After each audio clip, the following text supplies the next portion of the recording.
ইতালির আরেজ্জো শহরে শুরু হলো তারুণ্যের উৎসব।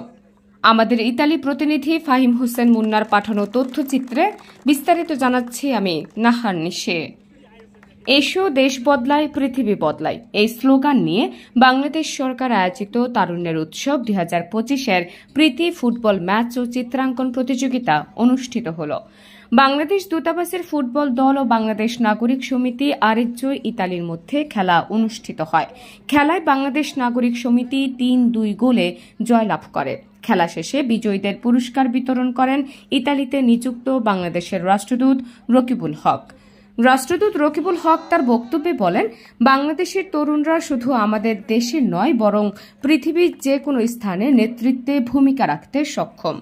এছাড়া বাংলাদেশ নাগরিক সমিতি আরেজ্জোর সভাপতি রাসেল আহমেদ উৎসব আয়োজনের জন্য বাংলাদেশ দূতাবাস ও রাষ্ট্রদূতকে ধন্যবাদ জানান। এই উৎসবের মূল লক্ষ্য ছিল তরুণদের মধ্যে ঐক্য, সহযোগিতা এবং বাংলাদেশের সংস্কৃতির সৌন্দর্য তুলে ধরা। এই উৎসব চলবে আগামী 19 ফেব্রুয়ারি পর্যন্ত। Desk report, migration Bangla.